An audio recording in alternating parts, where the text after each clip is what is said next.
56 ಇಂಚಿನ ಎದೆ ಹೇಳ್ಕೊಳ್ಳಿಕ್ಕೆ. ಆ 56 ಇಂಚಿನ ಎದೆ ಚೀನಾ ಬಂದು ನಮ್ಮ ದೇಶದಲ್ಲಿ ಹಳ್ಳಿಯನ್ನು ನಿರ್ಮಾಣ ಮಾಡಿದ್ರು ಕೂಡ, ನಮ್ಮ ಗಡಿ ಒಳಗಡೆ ಬಂದು ಹಳ್ಳಿಯನ್ನು ನಿರ್ಮಾಣ ಮಾಡಿದ್ರು ಕೂಡ ಚಕಾರ ಎತ್ತೋ ತಾಕತ್ತಿಲ್ಲ ಅದಕ್ಕೆ. 56 ಇಂಚಿನ ಎದೆಗೆ ದಮ್ಮು ಇಲ್ಲ, ತಾಕತ್ತು ಇಲ್ಲ. ಚೀನಾದವರು ಗಡಿ ಒಳಗಡೆ ಎಂಟ್ರಿ ಆದ್ರು ಪರ್ಮಿಷನ್ ಕೊಡಿ ಅಂತ ಕೇಳಿದ್ರೆ ಅವರಿಗೆ ಪರ್ಮಿಷನ್ ಕೊಡ್ಲಿಕ್ಕೆ ಇವರಿಗೆ ಭಯ. ಪರ್ಮಿಷನ್ ಕೊಡ್ಲಿಕ್ಕೆ ಭಯ ಇವರಿಗೆ, ನಮ್ಮ ಸೈನಿಕರು ಅವರ ಆಸ್ತಿಯರ ಗುಂಡಿಗೆ ಎದೆ ಕೊಟ್ಟು ಸುಮ್ಮನೆ ಕೂತಿರ್ಬೇಕು ಗಡಿಯಲ್ಲಿ ತಮ್ಮ ಪ್ರಾಣವನ್ನ ಕಳ್ಕೊಳ್ತಾ. ಈ ನಕಲಿ ದೇಶಭಕ್ತರಿದ್ದಾರಲ್ಲ, ಈ ನಕಲಿ ಗೋರಕ್ಷಕರ ಮಾತನ್ನ ಕೇಳಿ ಇಲ್ಲಿ ಎಷ್ಟೋ ತಾಯಂದಿರು ತನ್ನ ಮಕ್ಕಳನ್ನ ಕಳ್ಕೊಂಡಿದ್ದಾರೆ, ಎಷ್ಟೋ ಹೆಣ್ಮಕ್ಳು ವಿಧವೆಯರಾಗಿದ್ದಾರೆ ಇವರ ನಕಲಿ ಗೋಪ್ರೀತಿಗೆ. ನೋಡಿ, ಈ ಗೋವಿನ ಹೋರಾಟ ಇದೆಯಲ್ಲ, ಆ ಹೋರಾಟದಲ್ಲಿ ಯಾವನಾದ್ರೂ ಒಬ್ಬ ಶಾಸಕರ ಮಗ, ಜಿಲ್ಲಾ ಪಂಚಾಯತ್ ಮೆಂಬರ್ ಮಗ, ತಾಲೂಕ್ ಪಂಚಾಯತ್ ಮೆಂಬರ್ ಮಗ ಸತ್ತಿರೋದು ನೋಡಿದ್ದೀರಾ? ಅದೆಲ್ಲ ಬೇಡ. ಈ RSS ಅಲ್ಲಿ ಇರ್ತಕ್ಕಂಥವ್ರನ್ನೆಲ್ಲ ಹೇಳ್ತಾ ಇಲ್ಲ, RSS ಅಲ್ಲಿ ಇರ್ತಕ್ಕಂಥ ಏನು ಉನ್ನತ ಹುದ್ದೆಯಲ್ಲಿ ಇದ್ದಾರಲ್ಲ, ಆ ಒಂದು 3% ಸಮುದಾಯ, ಆ 3% ಸಮುದಾಯದವನು ಯಾವನಾದ್ರೂ ಒಬ್ಬ ಬಂದು ಅವರ ಕತ್ತಿಗೆ ಕತ್ತು ಕೊಟ್ಟಿದ್ದಾನ, ಹೋರಾಟ ಮಾಡಿದ್ದಾನ, ಪ್ರಾಣ ತೆಗೆದಿದ್ದಾನ, ಪ್ರಾಣ ಕೊಟ್ಟಿದ್ದಾನ? ಇದು ಪ್ರಾಣ ಕೊಡೋರು, ಪ್ರಾಣ ತೆಗೆಯೋರೆಲ್ಲ ಯಾರು? ಪ್ರಾಣ ತೆಗೆಯೋರು ಕೂಡ ಹಿಂದುಳಿದವ್ರೆ, ಪ್ರಾಣ ಕೊಡೋರು ಕೂಡ ಹಿಂದುಳಿದವ್ರೆ. ಯಾರು ಬಡವನ ಮಗ ಇರ್ತಾನೆ ಅವನು ಬಲಿ ಆಗ್ಬೇಕು, ಅವನ ಬಲಿಯಲ್ಲಿ ಇವರು ರಾಜಕಾರಣವನ್ನ ಮಾಡಬೇಕು. ಶರತ್ ಮಡಿವಾಳ ಪಾಪ ಇವತ್ತು ಕೂಡ ತಂದೆ ತಾಯಿ ಅವನ್ನ ಕಳ್ಕೊಂಡು ರೋದನೆ ಪಡ್ತಾ ಇದ್ದಾರೆ. ಆಯ್ತಾ? ಶರತ್ ಮಡಿವಾಳ ಒಬ್ಬಲ್ಲ. ನೀವು ದಕ್ಷಿಣ ಕನ್ನಡಕ್ಕೆ ಹೋದ್ರೆ ವರ್ಷಕ್ಕೆ ಒಬ್ರು ಇಬ್ರು ಬಲಿ ಆಗೇ ಆಗ್ತಾರೆ ಈ ಗೋರಕ್ಷಣಾ ವಿಚಾರದಲ್ಲಿ. ಆದ್ರೆ ಇವ್ರು ಮಾತ್ರ ವಿದೇಶಕ್ಕೆ ಗೋರಪ್ ಮಾಡಲಿಕ್ಕೆ ಅದೇ ಕಸಾಯಿಖಾನೆಯಿಂದ ಲಂಚ ಪಡಿತಾರೆ. 30 ಕೋಟಿ ರೂಪಾಯಿ ಹಣವನ್ನ ದೇಣಿಗೆಯಾಗಿ ಪಡ್ಕೊಂಡು ಆರಾಮಾಗಿರ್ತಾರೆ. ಇವ್ರಿಗೆ ಯಾವುದಿಲ್ಲ. ಹೊರಗಡೆ ಬಂದು ಮಾಂಗಲ್ಯದ ಬಗ್ಗೆ ಮಾತನಾಡ್ತಾರೆ. ಹಿಂದೂ ಹೆಣ್ಮಕ್ಳ ಮಾಂಗಲ್ಯ ಮುಸ್ಲಿಂ ಕೈಗೆ ಹೋಗಿಬಿಡುತ್ತೆ ಅಂತಾರೆ. ಆದ್ರೆ ಅದೇ ಮುಸ್ಲಿಂ ದೇಶಕ್ಕೆ ಹೋಗಿ ಕದ್ದು ಮುಚ್ಚಿ ಬಿರಿಯಾನಿ ತಿಂದು ಬರ್ತಾರೆ. ಅದೇ ದೇಶಕ್ಕೆ ಹೋಗ್ತಾರೆ, ಅದೇ ಮುಸ್ಲಿಂ ಕಂಟ್ರಿಗೆ ಹೋಗ್ತಾರೆ, ಕದ್ದು ಮುಚ್ಚಿ ಬಿರಿಯಾನಿ ತಿಂದು ಬರ್ತಾರೆ. ಅದೇ ಮುಸ್ಲಿಂ ಕಂಟ್ರಿಯ ಅಧ್ಯಕ್ಷರು ಪ್ರಧಾನಮಂತ್ರಿಗಳನ್ನ ಕರೆದು ಮಾತುಕತೆ ನಡೆಸಿ ಗೋಮಾಂಸ ರಫ್ತು ಮಾಡಲಿಕ್ಕೆ ಅವಕಾಶ ಮಾಡಿಕೊಡ್ತಾರೆ.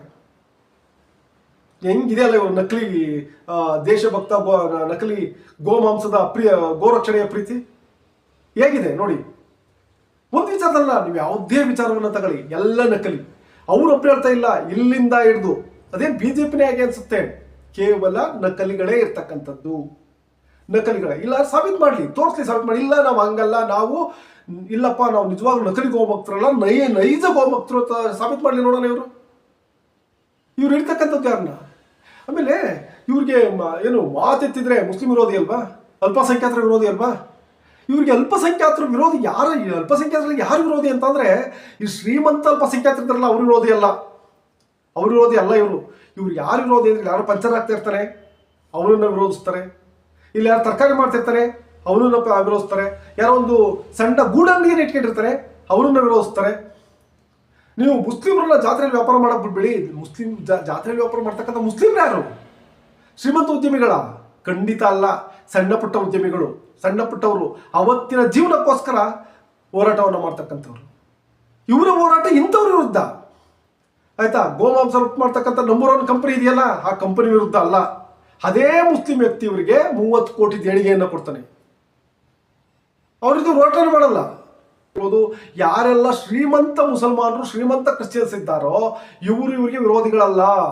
ಭಾರತದಲ್ಲಿರ್ತಕ್ಕಂಥ ಬಡ ಮುಸ್ಲಿಮರು, ಬಡ ಕ್ರಿಶ್ಚಿಯನ್ಸರು ತಿನ್ಲಿಕ್ಕೆ ಅನ್ನ ಇಲ್ದಲೆ ಸಣ್ಣ ಪುಟ್ಟ ಕೂಲಿಗೆ, ಸಣ್ಣ ಪುಟ್ಟ ಕೆಲಸವನ್ನ ಮಾಡ್ಕೊಂಡು ಬದುಕ್ತಾರಲ್ಲ ಅವರು ಇವರ ವಿರೋಧಿಗಳು. ಇಂಥ ನಕಲಿ ದೇಶಭಕ್ತರ ಮಾತನ್ನ ಕೇಳಿ ಇಲ್ಲಿರ್ತಕ್ಕಂಥವ್ರು ಹೋರಾಟ ಕೇಳಿತಿರಲ್ಲ. ಸ್ವಲ್ಪನಾದ್ರೂ ಯೋಚನೆ ಮಾಡಿ. ನಮ್ಮ ಮೋದಿ ಬಗ್ಗೆ ಮಾತನಾಡೋದೇ ಬೇಡ. ನಿಮ್ಮ ಶಾಸಕರ ತವಾಗಿ ಕೂತ್ಕೊಳ್ಳಿ, ಅವ್ರು ನಿಂಬಾಲ್ಸಿ ನಿಮ್ಮ ಶಾಸಕರನ್ನ. ಅವ್ರು ಏನಾದ್ರು ಒಬ್ಬ ಶ್ರೀಮಂತ ಮುಸಲ್ಮಾನನ್ನ ವಿರೋಧಿಸ್ಬಿಟ್ರೆ ನಾನು ಹೇಳ್ದಂಗೆ ಕೇಳ್ತೀನಿ. ಅವ್ರು ಬೆಂಕಿ ಎತ್ತಕ್ಕಂಥದ್ದು ಯಾರಿಗೆ ಅಂದ್ರೆ ಸಣ್ಣ ಪುಟ್ಟ ಅಂಗಡಿಗಳಿಗೆ. ಯಾವೆಲ್ಲ ಸಣ್ಣ ಪುಟ್ಟ ಅಂಗಡಿಗಳಿರ್ತವೆ, ಯಾರೆಲ್ಲ ಗೂಡಂಗಡಿ, ಯಾರೆಲ್ಲ ಟೈರ್ ಶಾಪ್ ಇಟ್ಕೊಂಡಿರ್ತಾರೆ, ಯಾರೆಲ್ಲ ಪಂಚರ್ ಆಗ್ತಿರ್ತಾರೋ ಇವರ ಅಂಗಡಿಗಳಿಗೆ, ಇವ್ರ ಮೇಲೆ ಅವರ ದ್ವೇಷ. ಇವರು ಯಾವುದೇ ವಿಚಾರವನ್ನ ಮೋದಿ 2014ರಲ್ಲಿ ಹೇಳಿದಾರಲ್ಲ, ಯಾವುದಾದ್ರು ಒಂದು ವಿಷಯವನ್ನ ನಾನು ಮಾಡಿದ್ದೇನಪ್ಪ 2014ರಲ್ಲಿ ಹೇಳಿದ್ದನ್ನು ನಾನು ಮಾಡಿದ್ದೇನೆ ಅಂತ ಹೇಳಿದ್ದಾರ? ಗೋಮಾಂಸ ರಫ್ತನ್ನ ನಿಷೇಧ ಮಾಡಲಿಲ್ಲ, ಕಪ್ಪು ಹಣವನ್ನ ತರಲಿಲ್ಲ, 2 ಕೋಟಿ ಉದ್ಯೋಗ ಸೃಷ್ಟಿ ಆಗಲಿಲ್ಲ, ರೈತರ ಆದಾಯ ಡಬಲ್ ಆಗಲಿಲ್ಲ. ಹಾಗಾದರೆ ಮೋದಿ 11 ವರ್ಷದಿಂದ ಕಿತ್ತು ಗುಡ್ಡೆ ಹಾಕಿದ್ದೇನು? ಏನು ಮಾಡಿದ್ದಾರೆ? ಯಾವ ಕೆಲಸವನ್ನು ಮಾಡಿದ್ದಾರೆ? ಇಡೀ 11 ವರ್ಷದಲ್ಲಿ ದೇಶವನ್ನ ಮಾರಿದು ಬಿಟ್ರೆ, ಈ ಇಬ್ರು ಮಾರಲಿಕ್ಕೆ, ಆ ಇಬ್ರು ಕೊಂಡ್ಕೊಳ್ಳಿಕ್ಕೆ ಬಿಟ್ರೆ ಏನಾದರೂ ಕೂಡ ಇವರು ಈ ದೇಶಕ್ಕೆ ಕೊಡುಗೆಯ ಕೊಟ್ಟಿದ್ದಾರಾ? ಒಂದು ಕಂಪ್ನಿ ಕಟ್ಟಿದ್ದಾರಾ ಹೇಳಿ? ಜರ್ಮನ್ ಟೆಕ್ನಾಲಜಿ ತರ್ತೀನಿ ನಾನು ಅಂದ್ರು. ಜರ್ಮನ್ ಟೆಕ್ನಾಲಜಿ ತಂದು ಕಟ್ಟಿದ ಸಂಸತ್ ಭವನ ಅವತ್ತೇ ಸೋರಕ್ಕೆ ಸ್ಟಾರ್ಟ್ ಆಯಿತು. ಜರ್ಮನ್ ಟೆಕ್ನಾಲಜಿ ಕಟ್ಟಿದಂಥ ಸೇತುವೆ ಮುಡ್ಕೊಂಬಿದ್ದೋಯ್ತು.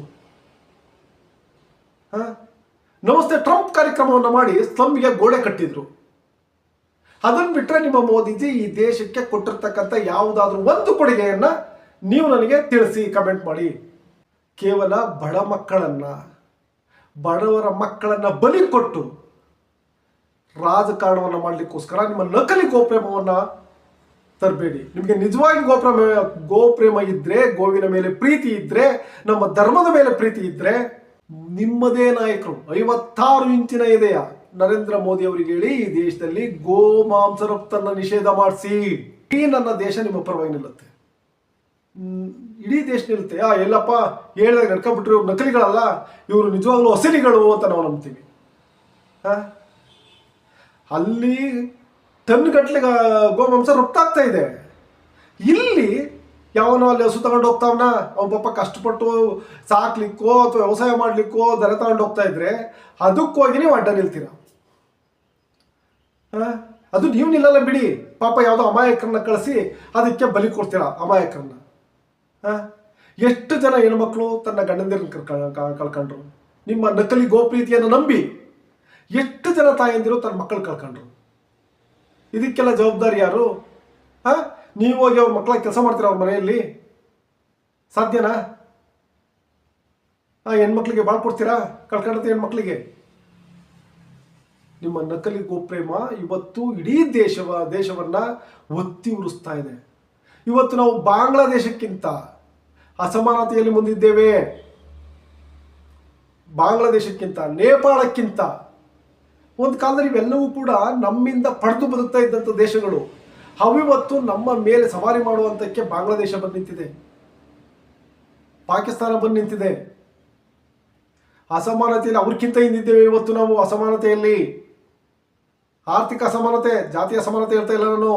ಆರ್ಥಿಕ ಅಸಮಾನತೆಯಲ್ಲಿ ಬಾಂಗ್ಲಾದೇಶಕ್ಕಿಂತ, ಪಾಕಿಸ್ತಾನಕ್ಕಿಂತ ನಾವು ಹಿಂದಿದ್ದೇವೆ, ನೇಪಾಳಕ್ಕಿಂತ ನಾವು ಹಿಂದಿದ್ದೇವೆ. ಇದಕ್ಕಿಂತ ದುರಂತ ಮತ್ತಿನ್ಯಾವ ಪ್ರಧಾನಿ ಈ ದೇಶಕ್ಕೆ ಕೊಡ್ಲಿಕ್ಕೆ ಸಾಧ್ಯ? ಇದಕ್ಕಿಂತ ದೊಡ್ಡ ಕೊಡುಗೆಯನ್ನ ಮತ್ತಿನ್ಯಾವ ಪ್ರಧಾನಿ ಈ ದೇಶಕ್ಕೆ ಕೊಡ್ಲಿಕ್ಕೆ ಸಾಧ್ಯ? ನಿಮ್ಮ ಅನಿಸಿಕೆ ಅಭಿಪ್ರಾಯಗಳನ್ನ ಕಾಮೆಂಟ್ ಅಲ್ಲಿ ತಿಳಿಸಿ. ವಿಡಿಯೋ ಇಷ್ಟ ಆದರೆ ಲೈಕ್ ಮಾಡಿ, ಶೇರ್ ಮಾಡಿ, ತಪ್ಪದೇ ಚಾನಲ್ ಅನ್ನ ಸಬ್ಸ್ಕ್ರೈಬ್ ಮಾಡಿ. Thank you.